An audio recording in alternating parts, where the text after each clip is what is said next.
What's up, everybody? Welcome back to another video by Helmet 49ers Podcast. I'm your host, JT.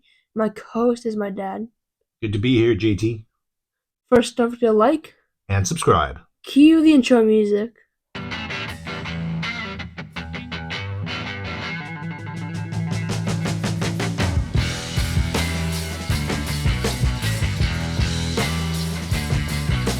So the 49ers are going against the Chiefs in a Super Bowl rematch at home.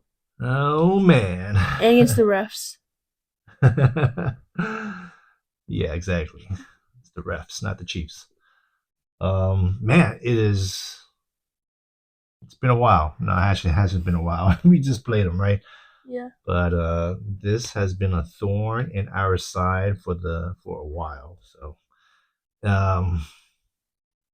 yeah, this was definitely marked as probably one of the biggest games of the year. It is the most important, non-important game on our schedule. Yeah, because they're in the AFC. Exactly. So it doesn't matter. Yeah, that's what I'm getting at. Yeah, doesn't matter as much. But like to the players in their hearts, matters the most because of all they've been through.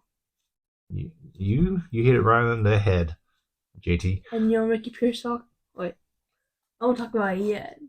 Okay. Unless you want to right now. Sure. Yeah, that's one of the biggest news going on today on Friday. Yeah. So Ricky Pearsall's coming back. He's gonna make his debut for like 3 snaps, probably. Don't call it a comeback though. um, yeah. And that will inspire the team to play better because he's coming back. That's what you hope. Exactly. Yeah. You hope that it'll lift the team somehow, even if he doesn't do any plays or make any big plays, that just him being out there on the field, overcoming what he has, could lift the team. I don't know. That's wishful thinking.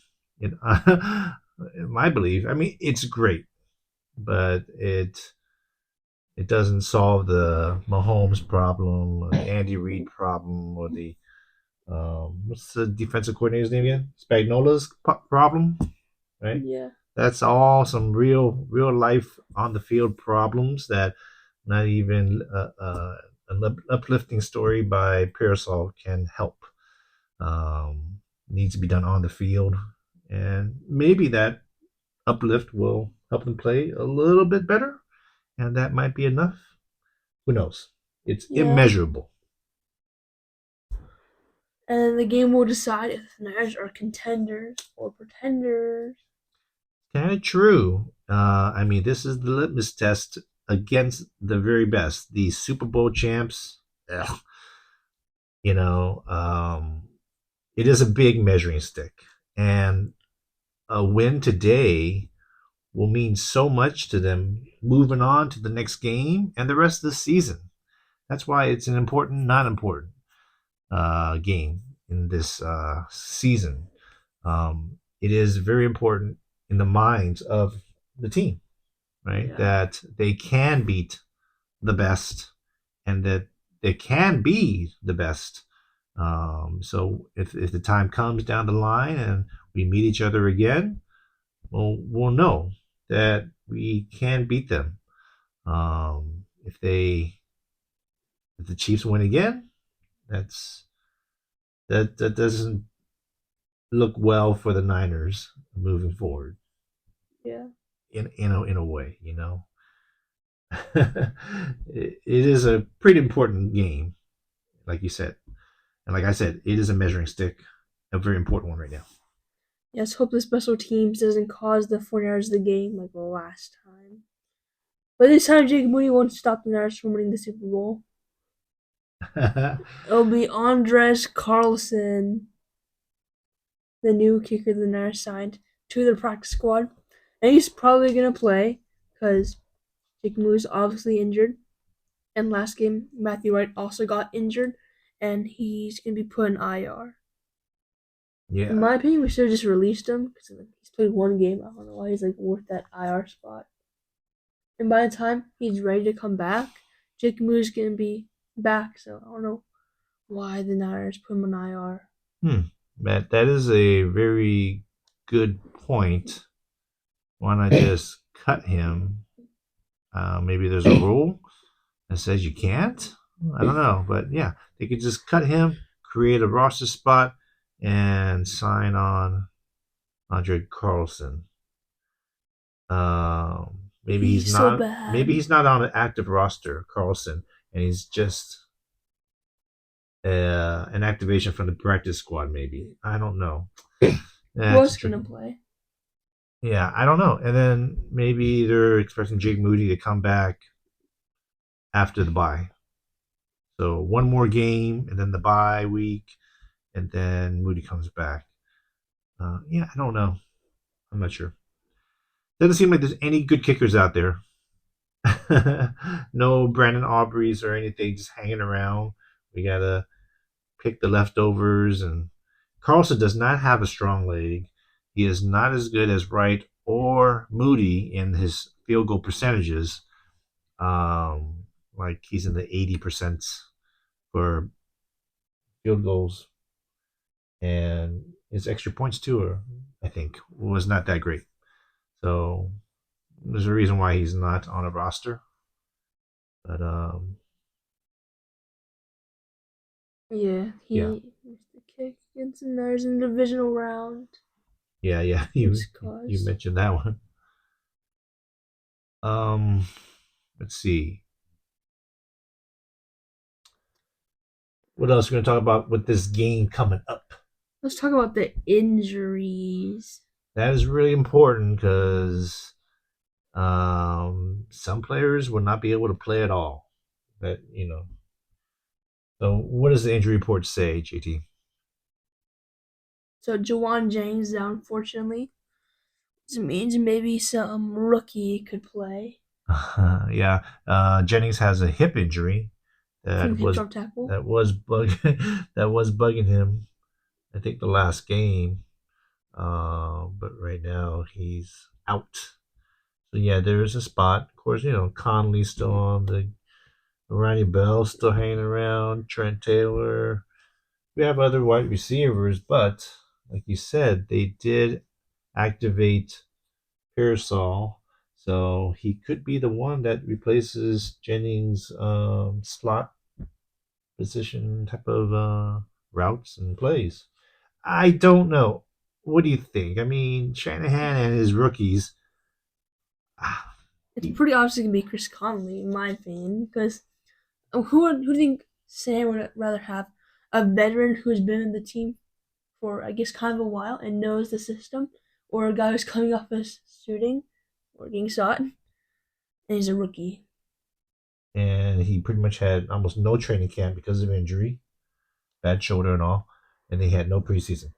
Yeah, So this is the first down he'll ever play. This is the game right here, a real game against the Super Bowl champs. Is not is asking a lot. Shanahan usually takes the rookies very slowly, and for him to throw them to the fire, that's not like Shanahan usually. So I don't expect Pearsall to have many snaps, maybe 8 snaps the whole game. But I think he might be on special teams. What do you think? kick return.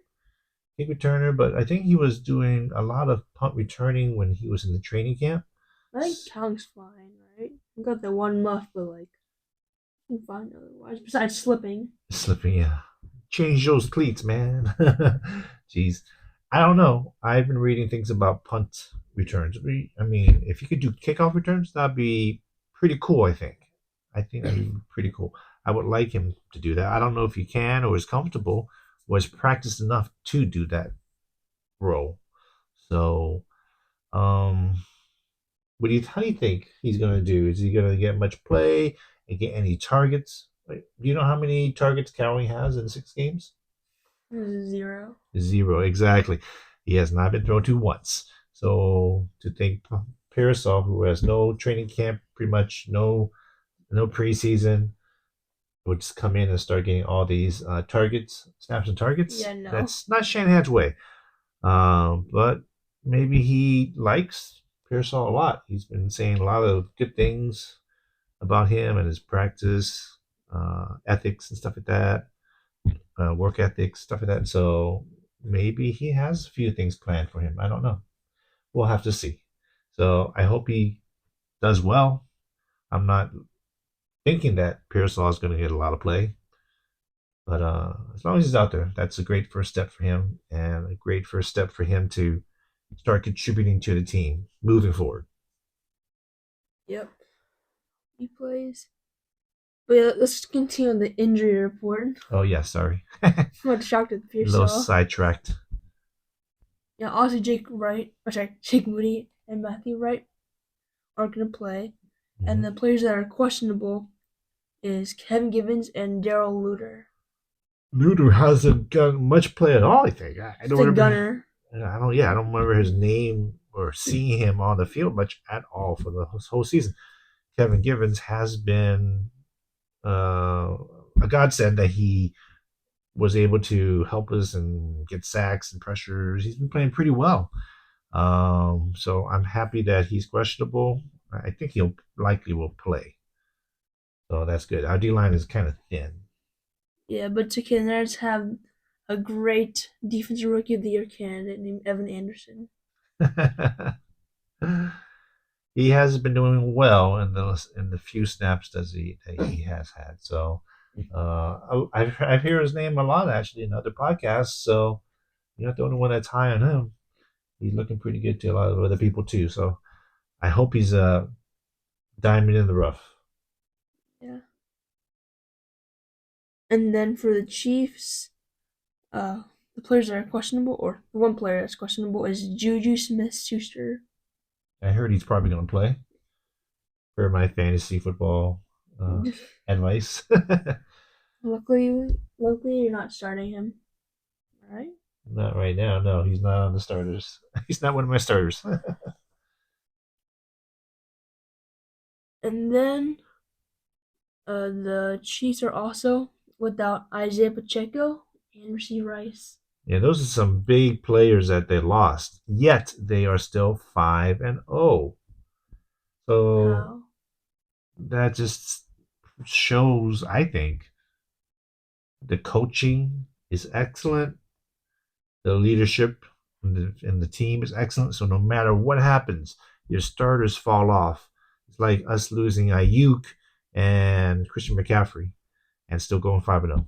Not a problem, you know. Um, it's a good team, and they're strong, not just with the skilled positions, but strong in the locker room and in the coaching. That's where it really counts.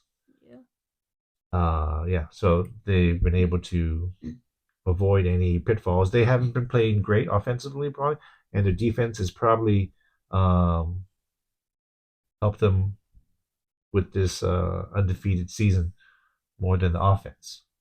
Yeah, and Jordan Mason is gonna play because he was hurt. Oh yeah, Jordan Mason, of course, yes. I'm nervous. I'm nervous that he can take a hit and it gets worse, or it gets resprained, or because he probably can't heal fully. And if he takes one couple of good hits, man, you're a running back, and he's a beast. So I'm afraid one wrong hit on him, and he could be out. Uh, so yeah, he's a great player. I'm so happy that he's having success, but I am nervous because all we have is Garindo and Patrick Taylor after him. You don't believe in Garendo? Not yet. Like I said in previous podcasts, I think he's a guy who needs to find the open hole and use his speed and pass the second level of the defense. But getting past that, he just seems to always hit a defender, hit a D lineman, and just go down after 2 or 3 yards. He's not so shifty inside to find the holes. But once the hole is open, he uses straight line speed and get through, and that's what he does. So he's limited running back right now, I believe. I think Patrick Taylor is a better all around running back. Um, so nothing too elite after Jordan Mason so far that I've seen.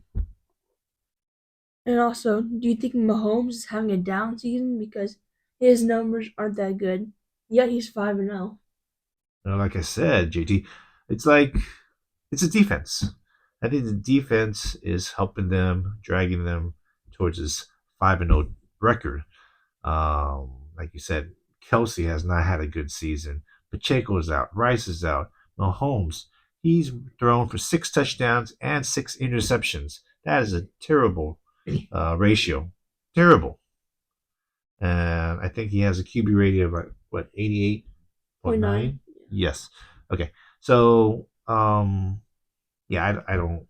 He's not having a great season, but he gets the job done. And when the game is on the line, they are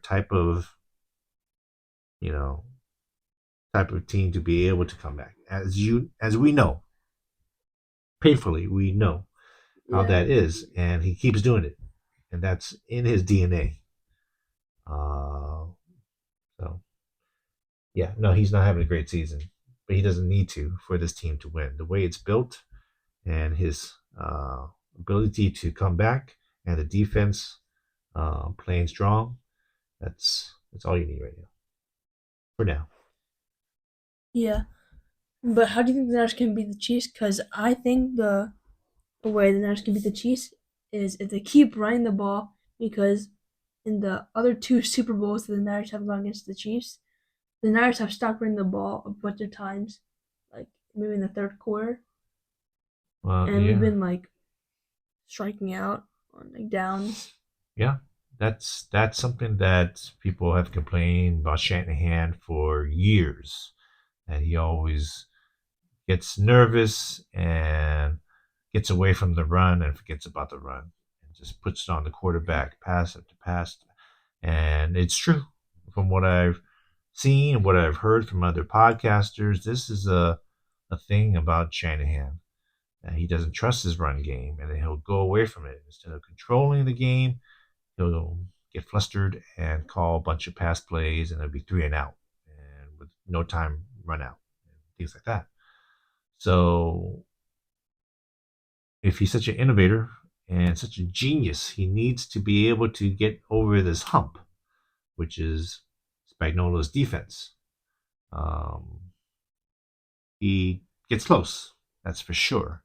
And sometimes those plays by players are just not done well, not executed. So it's not all Shanahan's fault, but he does get away from the run quite often uh, when he's behind.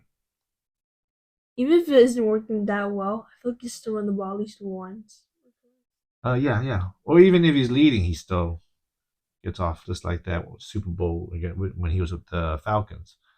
Um, anyways, yes, you're right. So I think the way to beat KC's several different aspects. It's a bunch. Um, First off, I think the wide receivers need to be able to get open. They need to be able to beat man coverage because that's what Spagnuolo has done, as is implement man coverage, and our receivers have a hard time getting open with man-to-man cornerbacks. Debo is famously not good at getting away from man to man, so they can just totally wipe him out. And then IU could be covered with a safety over the top, and then he's bracketed, and he's out. So they're gonna have to find ways, get him open. I don't know, motion him. I have no clue. I don't know defense that well, but that's what they need to do. What else? JT, think of any other aspects of how to beat the Chiefs? Is to limit penalties, and well, that's not under the Niners' control because the referees are probably gonna be biased towards the Chiefs. I mean, yeah, that's run rampant online, not just against the Niners, against many teams. That the refs seem to be very biased, and they don't call the holding or the PIs against the Chiefs. when it's egregious. Yes, definitely. The refs limiting our penalties, playing a clean game. As they say, we don't want to beat ourselves by giving up penalties or PIs or holding calls and things like that. Um, I think we need to contain Mahomes when he runs because he's a runner, but he's a passer first. But he's pretty elusive and he can get those first downs when you got like third and long. So somehow we need to spy him.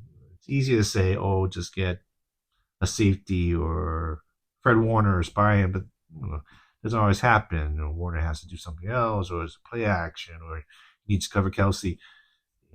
It's I don't know. Like I Yeah, said, so much better when Greenlaw was around, man. yeah, Because then we didn't have to worry about um what Fred Warner should do.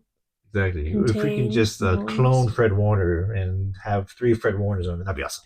Yeah. That'd be Instead, we awesome. had to rely on Devondre Campbell.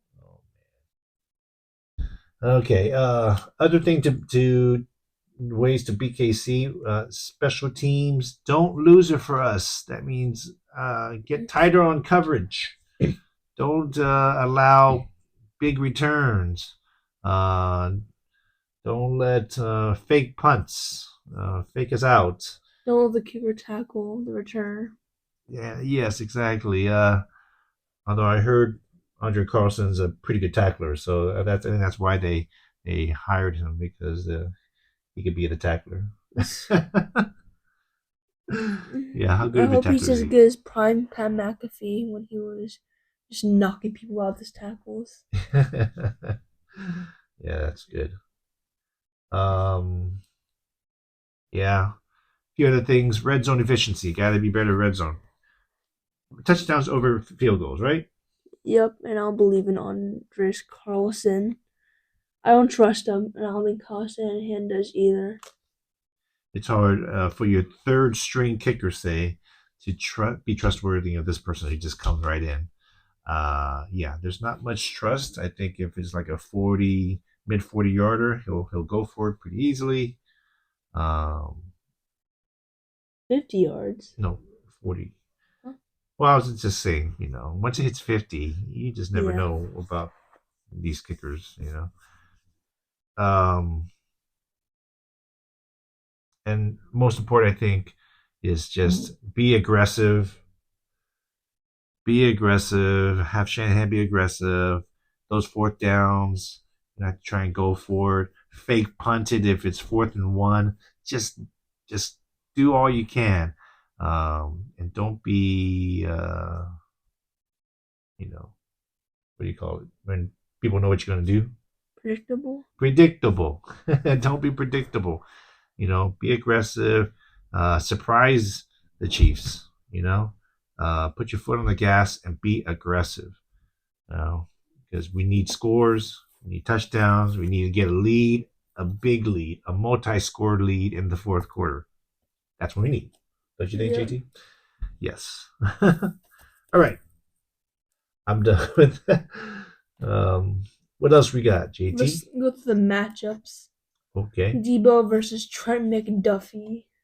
Okay, yeah. Chiefs' best cornerback, who was really good all pro. He is a very good cornerback. They have a couple of other new cornerbacks, young cornerbacks that are playing pretty well. Also, I mean, Snead's not there anymore. Najarius Sneed, their other corner. But I think they got a good replacement of young talent, unfortunately for us. Um, if they play man, Debo is going to be kind of in trouble. Get him in motion, get him in bunch formation, something like that, just to get him open. Because I don't know, he's not a great man-to-man, you know, man beater type of wide receiver, Debo, right? So um, yeah, that's what I say. And I'm not sure Motion, if he bunch can do it. formations. Huh? I'm not sure if you can create enough separation. Are you? Yeah. I mean, he's a good route runner. Um, but they might do a safety over the top, so kind of double cover him high and low. So it might be difficult for him too. they're gonna have to really do their studies, Shanahan, and think of uh, a plan. Um, I mean, he can't be beat this many times. Uh, so Shanahan needs to prove his genius, offensive genius. Right? And that might leave Kittle open, and the Chiefs are not good against tight ends. Yeah, They give up they 100 rating to tight ends, yeah I they believe. they've given up a good amount of yards to tight ends. So the linebackers, I don't think are covering as well as they usually, like Nick Bolton and stuff. They're from what I've heard, that they have not played well this season, not as up to par as they did before. So I feel like Kittle can have a good game. Kittle's having a great season, and he's really proven how great an offensive weapon.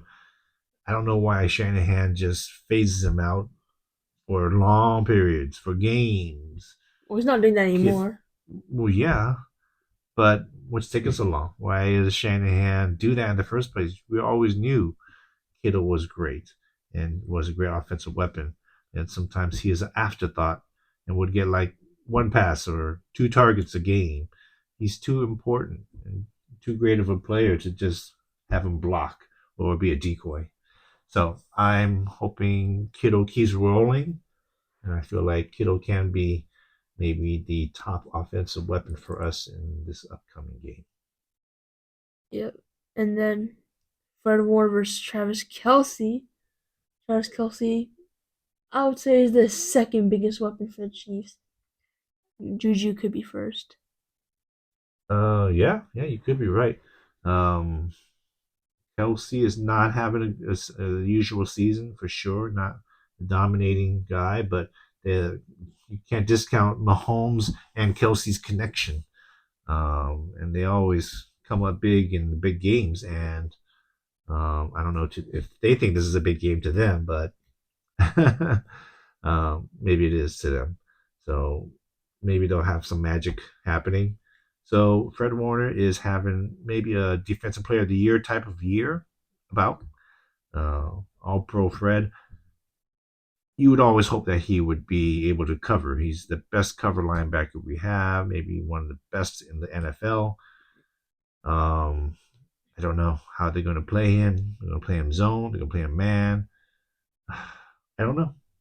And they're going to scheme things up to get Kelsey open. They're going to have him float over to Campbell's side if they're playing zone. You know, they're gonna they're gonna find out weaknesses and exploit them.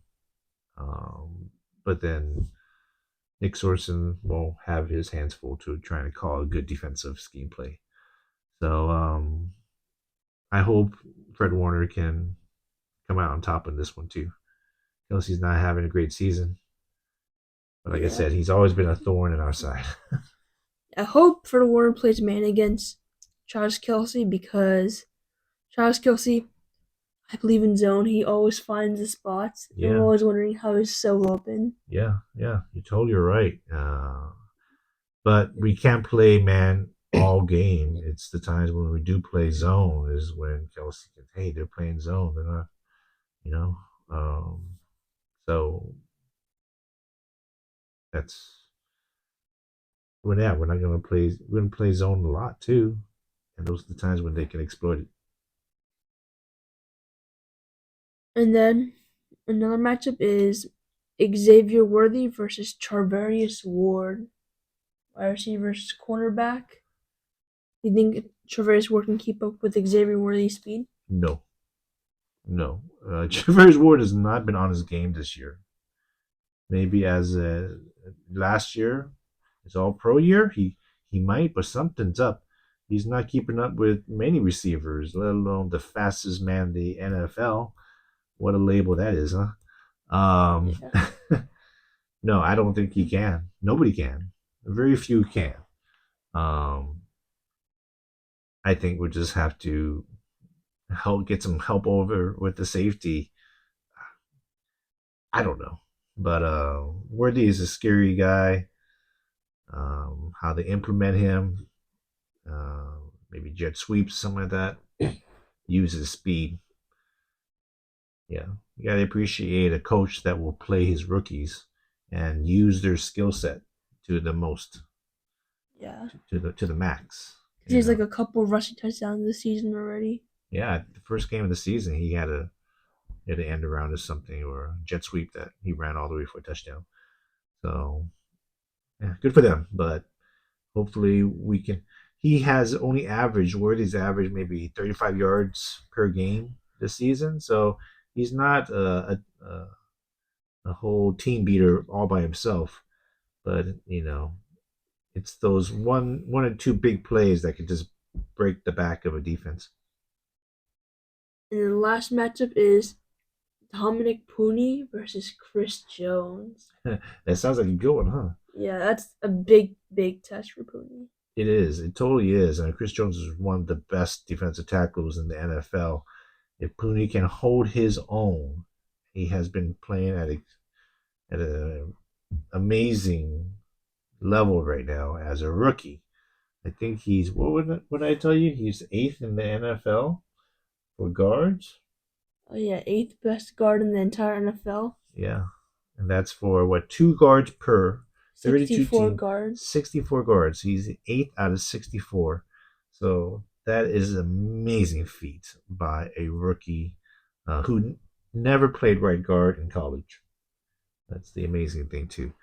Um, Chris Jones, I heard he's a mover and he goes from side to side. He's not always in the same spot, but when he does go up against Booney, we'll see. We'll see how he does. Um, he's been rock solid so far. I think he'll do pretty good against Chris Jones. Chris Jones is not, as good as he used to be. I think he's slowly being on the decline a bit. Hopefully, Pooney is will be able to take advantage of this, um, like Brunskill used to do with Aaron Donald, and just kind of wipe him out and be a non-factor. Chris Jones has always been a factor against us, so uh, I'm hoping for a change this time. And then, what are your stats and predictions? I'm trying to do a reverse psychology. I'm just looking at prediction. I'm not assuming we're going to win this game. The last two Super Bowls, I was very confident. I'm pretty confident. Uh, this one, I'm going to try a little reverse psychology and think it's going to be a very close game, and the Chiefs might pull this out. At Levi's. Reverse psychology Whoa! here, okay? All right. I tried the other way a few times. Okay, so we are favored by, last time I heard, 1.5 points. We were favored of the Super Bowl too, and that didn't make sense to me, and it doesn't make sense so much here either. We have a lot of talent, of course. Some of it is, or they're injured and not even playing. So, and the fact that we don't have a kicker that we can really trust, we just signed off the street. I think we are at a disadvantage. That's going to change the way we play. Shanahan's play calls, how aggressive he is, how conservative he'll be, everything like that. There's a lot of negatives and problems that we have, and we were at full strength when went against the Chiefs last in the Super Bowl. We didn't come out with the win. We're even weaker now. We don't have CMC. Juwan Jennings is not here. Javarius Ward is not at an all-pro level. We don't have Greenlaw. It's much different. We're at a weaker state, but the Chiefs are not playing their best either. So I'm a little nervous. I will hope for the best. I'll just say that. And What's your score prediction? Scorpion. Can I not answer that one? I'm gonna go 34-31. Niners win. um, I'm thinking it's probably going to be like 1916. I'll say A Niners win. defensive battle? I don't think it's going to be a high scoring game. Um, that's what I feel like. You know, low 20s, high teens will be probably it. I don't think it's going to be high scoring, but we will have to see. This is pretty much the game of the season for the Niners. Not the most important, but a very important game. And I sure hope we can win one over the Chiefs because it's been too long. You know, Yeah, I need that revenge. yeah, we got to show that the Chiefs can be beat. And what's best, they're 5-0, and we'll be the first one to give them the first defeat. That'd be pretty sweet, And we'll be having a winning record. Right now, we're 3-3. It's much better to be 4-3 than 3-4. So this is a teetering point for both of us, for the Niners especially. This would be a big boost if we can come out with the win. Yeah. Well, that wraps up for today's video. Don't forget to like and subscribe, and goodbye.